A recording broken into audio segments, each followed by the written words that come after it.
Pokemon Champions is now out, and while most of us know that Mega Charizard Y, Mega Gengar, and Mega Floette Eterno are some of the best Megas in the game, there's a good few that are definitely flying under the radar. So I asked my friend Joe, who's a two-time VGC regional champion and #1 ranked global player in 2023 and 2025, to make a list with me of the top 5 underrated Mega Pokemon in Pokemon Champions. Hopefully this gives you some ideas for building, and let's get right into it. So as I mentioned, I'm here with Joe, two-time regional champion, professional Pokemon player, and it's going to be a good time. So if you guys do enjoy this, make sure you leave a like and feel free to subscribe to Joe as well. Channel very underrated, uploading a lot of very helpful content for VGC.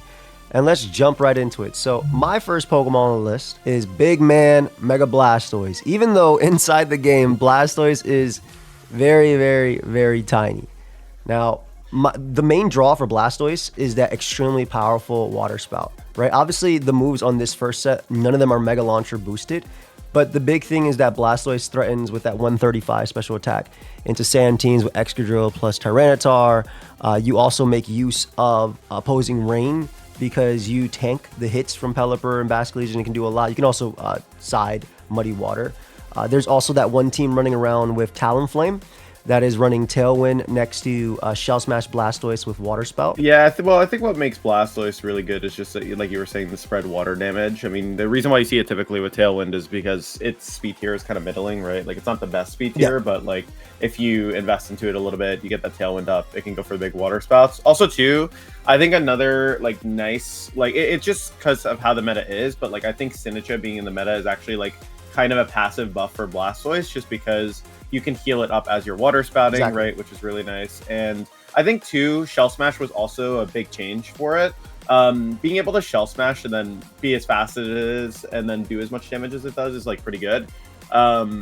I wonder if it had something other than Mega Launcher, like if it would probably be like much better, to be honest. If it yeah, Mega Launcher is a lot really good in singles because you can make use of Aura Sphere, you can make use of Dark Pulse actually doing more. Like this one on the Talonflame team runs max speed with Dark Pulse to flinch Farigarath and Sinistcha. I'll be completely honest, that's exactly why. Whereas I like Ice Beam more because you'll KO Garchomp 100%, you'll KO Dragonite through multi-scale at +2, so that's a really big option. He mentioned Sinistcha. Sinistcha is one of the best teammates. Sinistcha and Cineroar is a great teammate all around for this. You get the Fake Out plus Shell Smash, just Fake Out teammates and things like that can go a long way. This particular EV spread is meant to outspeed, I believe, Dragapult at +2. And then this one just goes max speed on the Tailwind team to give you a little bit more oomph into the opponents, being able to outspeed like Scarfers around the light. I like Blastoise a lot.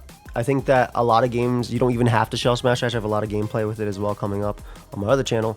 And its ability to just tank hits is the big thing, right? Obviously, your Water Spout is going to get less and less the more you take damage. But as you mentioned, Sinistcha just becomes this perfect partner for it.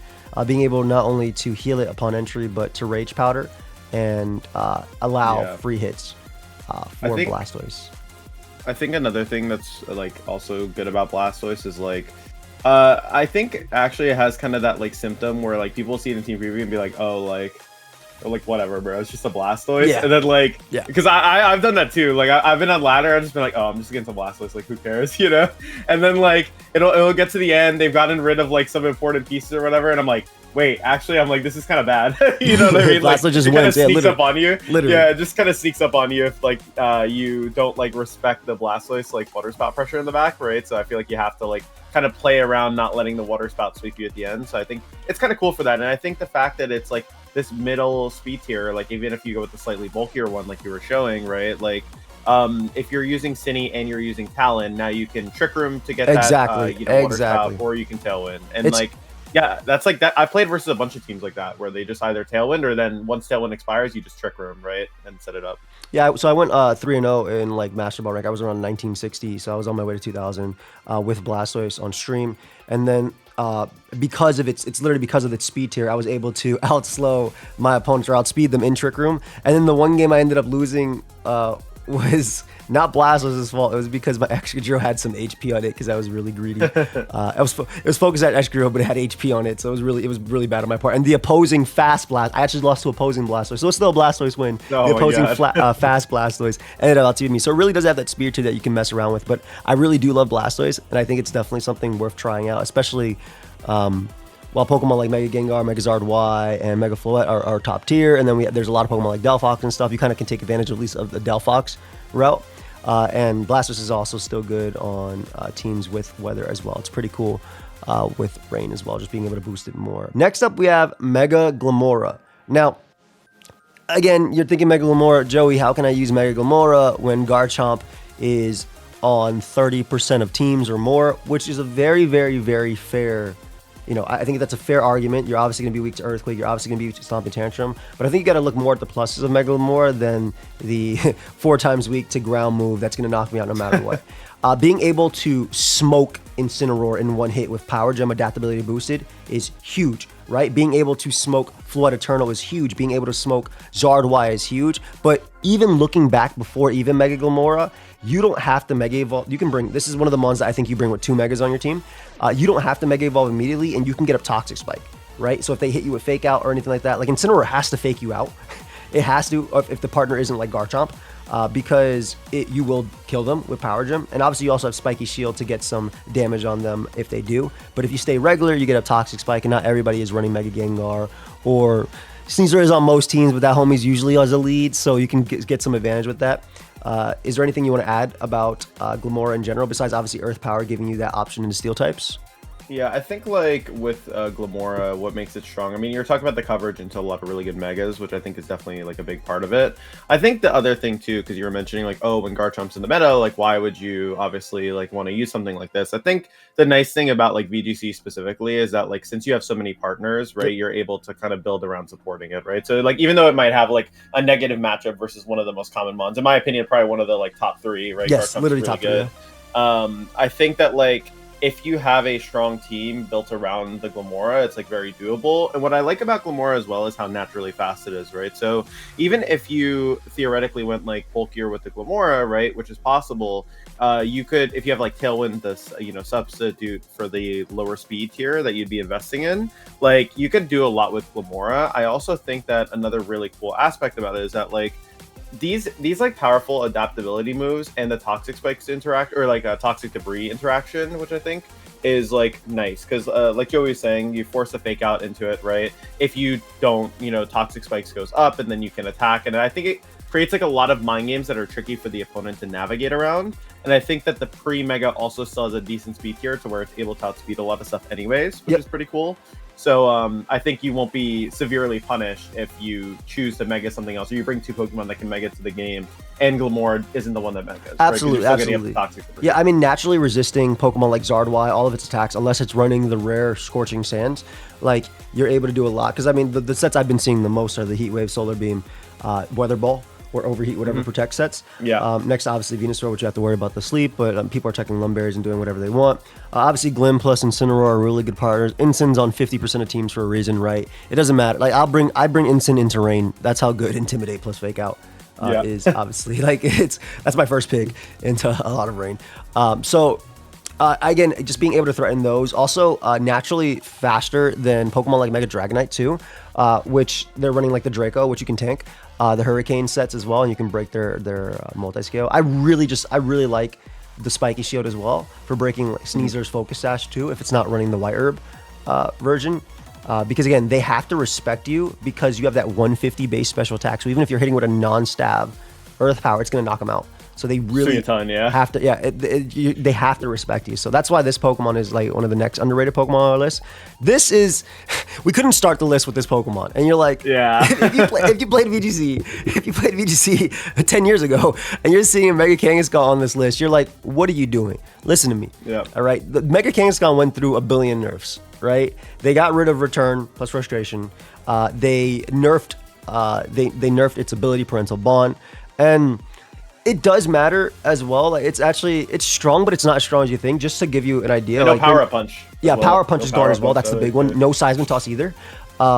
So you don't even knock out like Dragapult with Sucker Punch from full because of the nerf to Parental Bond. That happened a while back. This nerf, but the cool thing about Kangaskhan is that Scrappy prior to Mega Evolving allows you to avoid Intimidate from Pokemon like Incineroar, but also you can go for things like Double Edge, a Raw into Sinistcha. I've had some people do that into my Sinistcha, actually do some decent damage into that, being able to do that into Ghost types. Drain Punch gives you that recovery into the most common Pokemon on the team, and just having that double priority, like the double fake out damage, the double sucker punch pressure.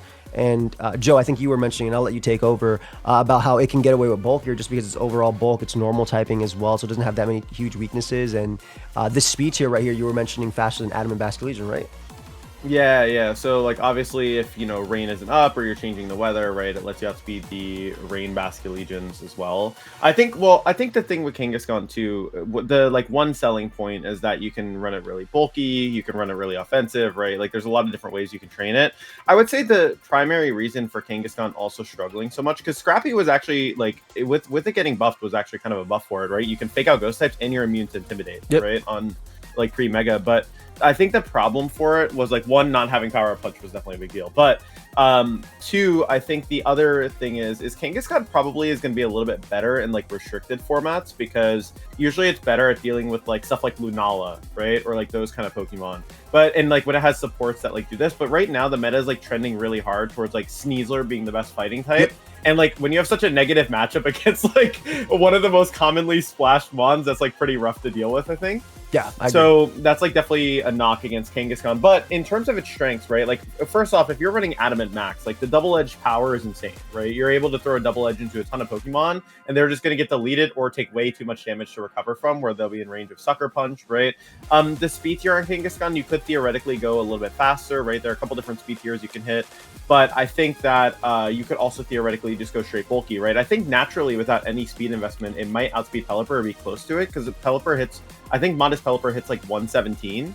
So if you get your speed tier down to like 118, you're still outspeeding, Modest Pellies, right? You can outspeed slower Pokemon, or you can just move it up, depending on what you want to be beating. But even outspeeding like the slower like Mega Gardevoirs as well, that like don't really run any speed, you could do that as well. And like pressure with double edge. So there's a lot of cool stuff you can do with it. But I think Kangaskhan is a Pokemon that the main thing you try to fix is like the Sneasler weakness, and you try to have like a team around it that like supports it being weak to those like big fighting type moves, I think. And also maybe giving your team like some sort of either damage reduction or like a Pokemon that can like benefit off of the fake out the Kangaskhan setting, like so it can set up off of the free turns that Kangaskhan is buying you. Yep. I also want to note that one of the big things about being able to attack twice is, you mentioned Pelipper as well, but you're able to actually break Mons with Sashes and actually knock them out. Offensive Pelipper is a big one. Double Edge does KO offensive Pelipper. Always, with the double hit, always. You're also, there's a fast, speedy Gambit running around Focus Sash as well, so you're able to KO that with the Drain Punch. So there's just a few options there that you're able to do it too.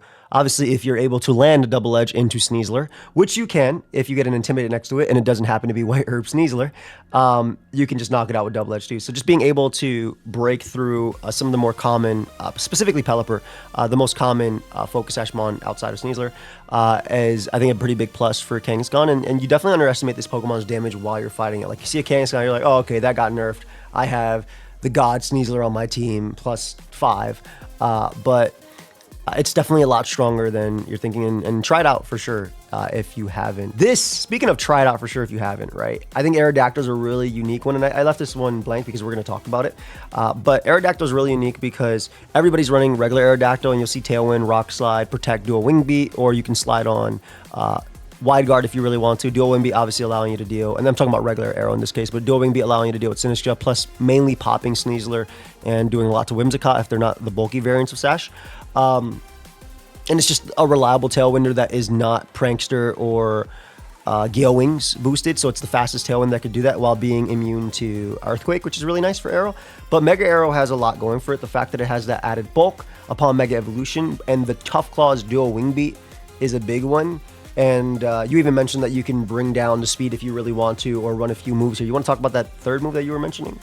Yeah, so there's a couple different moves you could go for here between Crunch, Psychic Fangs, and Tailwind. Psychic Fangs is a little bit better for getting the actual KO straight on Gengar. It has a better roll than Crunch, obviously, because it's slightly stronger, right? The benefit of Tailwind, of course, is that you set speed control, and then Crunch is able to hit like ghost types, right? So you have a kind of range of like options there. What I think makes Mega Arrow good is that like without needing to fully invest in your speed, you're naturally faster than like majority of the metagame. If you don't value being faster than Dragapult, which isn't the most frequent right now, you could basically just creep it over Mega Delphox, and you have a ton of EVs to play around with for your like your bulk or like living certain hits. and I think it has pretty like reasonable bulk, right? I mean, 80 and 85 isn't like the craziest defensive stats ever, but it's not bad on its defensive side, and its special defense is even a bit higher. So I think it's a really cool Pokemon that, like, even if it's like a double mega, like let's say for example you have an Aerodactyl, you can't afford to run Sash on it, right? Maybe your Lumberry is taken up. Like, it's definitely not a bad secondary mega option to have, and I feel like its speed tier and like how it plays like makes a lot of sense. Like, it'll still be good anyways as a regular Aerodactyl, even if you don't use it for setting Tailwind, exactly, or whatever other role you have on it. And like you're seeing, and just to the point of being good as an arrow in general, then when Mega Evolving, I already like clench my fists when Aerodactyl is going for Rock Slide into me, when I'm trying to set up Trick Room, or when I'm trying to, when I'm trying to set up Trick Room, or I'm trying to parting shot out or do anything like that to get a good position, right? Imagine that on a Pokemon that's actually strong, like actually stronger and bulkier, and actually threatens like the rest of your team. So that's the big thing about Mega Arrow. It just kind of gives you, and as you mentioned, that buff, right? Like, you don't need speed. Mega Delphox is probably the big one, and even Mega Delphox, like, if you want to be greedy, you technically could, because you can EV Arrow to not care about the Psychics or anything like that as well. You don't care about the Heat Wave Barrage, but I would definitely go at least faster than Mega Delphox if we're using Arrow. Yeah. I think another thing too is the Tough Claws boost to dual Wing Beat makes it even scarier, right? Because now it's actually threatening even more damage. So I think that's kind of a cool aspect of it as well, right? So maybe someone's like thinking like, oh, okay, I can live this, right? And then you just Mega and just completely throws off the calc, right? So I think that's the good part. I want to also note that, like, because we're currently playing on closed team sheet, other techs you can run that will probably piss your opponent off. I think Ice Fang is very, very viable. Garchomp, yeah. Yeah, you Oko offensive Garchomp, as long as there's no Intimidate next to it. So at 95% of the time, of course. So being able to get that KO, I think, is a big one. I think it's kind of like the big thing when it comes to closed team sheet that we're doing, right? That you can just get away with these little techs. And I feel like that's, at least if I have to change it, I think a Rock Slide and Dual Wing Beat Protect are mandatory on Arrow always, no matter what Arrow. And then I think, or at least no matter what Mega Arrow, and I think Ice Fang is a really cool tech you can put on if you really want to, because to the point of being able to knock out Mega Gengar, I think that's big, but Mega Gengar can't really kill you back. So unless you're worried too much about Perish Trap, or you want to give it too many extra turns or anything like that, like, this is a pretty cool tech you can have. And then the wall. The wall is the wall. The final underrated Mega. I absolutely love Mega Aggron. The Iron Defense Body Press plus Filter combo, incredibly difficult to take down. Heavy Slam just gives you 120 versus most Pokemon, though it is 80 base power versus Floette Eternal, Mega Floette Eternal, because that Pokemon weighs 222 pounds or something like that. It goes from like 2 pounds to 222, which is I don't know why it weighs so much. That's like the flower's crazy. big, like, the flower cannot weigh that much. It can't weigh that much. It's the weight of being revived. It has the world on its back.